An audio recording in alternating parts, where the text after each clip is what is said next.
لا إله إلا الله. نصلي ونسلم على رسوله الكريم.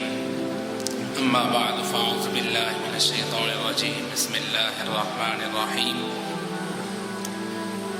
وأعدوا لهم ما استطعتم من قوة ومن رباط الخيل. صدق الله العلي العظيم وصدق رسوله النبي الكريم.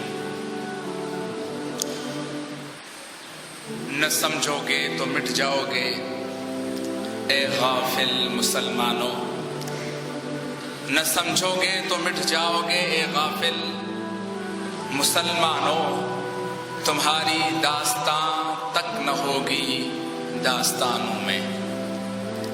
حمد و صلوات کے بعد معزز سامعین، السلام علیکم ورحمۃ اللہ وبرکاتہ.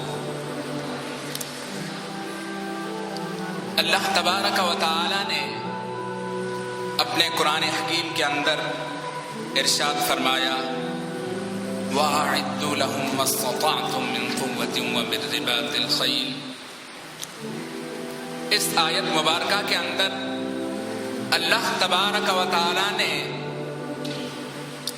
مسلمانوں کو یہ حکم دیا ہے کہ ایک ہو جاؤ، ایک طاقت ہو جاؤ، اپنی طاقت، اپنی قوت اور اپنے گھوڑوں کو باندھ کے رکھو، یعنی اپنے سامان کو، جنگی آلات کو سنبھال کے رکھو تاکہ اللہ تبارک و تعالیٰ کے دشمن اور تمہارے دشمن تم سے ڈریں اور تم سے غضب کھائیں. اللہ تبارک و تعالیٰ نے اس آیت مبارکہ کے اندر مسلمانوں کو اپنی طاقت، قوت اور جنگی آلات کا کیوں حکم دیا؟ اس لیے حکم دیا کہ مسلمانوں اگر جہاد نہیں کرو گے تو کہیں کے نہیں رہو گے. اللہ تبارک و تعالیٰ نے قرآن حکیم کے اندر کئی آیات کے اندر جہاد کا حکم دیا. حضور صلی اللہ علیہ وآلہ وسلم نے کئی احادیث کے اندر جہاد کا ذکر فرمایا اور آقا علیہ السلام نے جہاد کا عملی مظاہرہ کر کے مسلمانوں کا اور اسلام کا جھنڈا سر بلند کیا. آج مسلمان جہاد سے دور چلا جا رہا ہے. آج مسلمان نماز تو پڑھتا ہے، آج مسلمان زکوٰۃ تو دیتا ہے، آج مسلمان پیسوں کو خرچ کر کے حج تو کرتا ہے، روزہ تو رکھتا ہے، لیکن جب جہاد کا حکم دیا جاتا ہے تو مسلمان کہتا ہے اسلام امن کا درس دیتا ہے. آج کشمیر چل رہا ہے، مسلمان کہتا ہے کہ اسلام امن کا درس دیتا ہے. یہ ہمیں کس نے سکھایا؟ یہ ہمیں انگریز نے سکھایا کہ اسلام امن کا درس دیتا ہے. اسلامی تعلیمات کو، ہماری تعلیمات، اسلامی تعلیمات سے جہاد کی تعلیمات کو نکالا گیا. آج پاکستان کے اندر ہمارے نصاب کو تبدیل کیا جا رہا ہے. آج کشمیر چل رہا ہے لیکن ہمارے نصاب میں یہی پڑھایا جا رہا ہے کہ اسلام امن کا درس دیتا ہے. مسلمان بچیوں کی عزتیں محفوظ نہیں، اسلام امن کا درس دیتا ہے.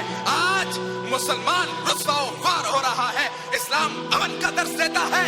آج مسلمانوں کی کئی فوج ہے، مسلمانوں کے پاس کئی جنگی آلات ہیں. 14 اگست کو ہم جو ہے ڈانس کر کے دنیا کو دکھاتے ہیں کہ ہمارے پاس یہ آلات ہیں، ہمارے پاس ایٹم بم ہے، ہمارے پاس فلاں میزائل ہے، ہمارے پاس فلاں میزائل ہے، لیکن اسلام امن کا درس دیتا ہے. مسلمانوں اگر اپنی تعلیمات کو بھول جاؤ گے تو کہیں کے نہیں رہو گے. حضور نبی کریم صلی اللہ علیہ وآلہ وسلم نے ارشاد فرمایا اسلام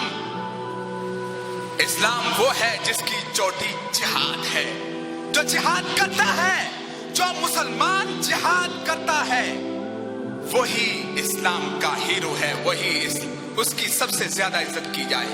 انشاءاللہ کشمیر آزاد ہوگا، آزاد ہوگا انشاءاللہ. قائد ملت اسلامیہ امیر المجاہدین علامہ خادم حسین رضوی صاحب کی قیادت کے اندر لبیک لبیک الجہاد کی طرح انشاءاللہ کشمیر بنے گا پاکستان۔ مدرسوں سے میری پہچان، مدرسوں سے ہے میری شان، مدرسوں سے میری پہچان، مدرسوں سے ہے میری شان، ہے میری شان، مدرسوں سے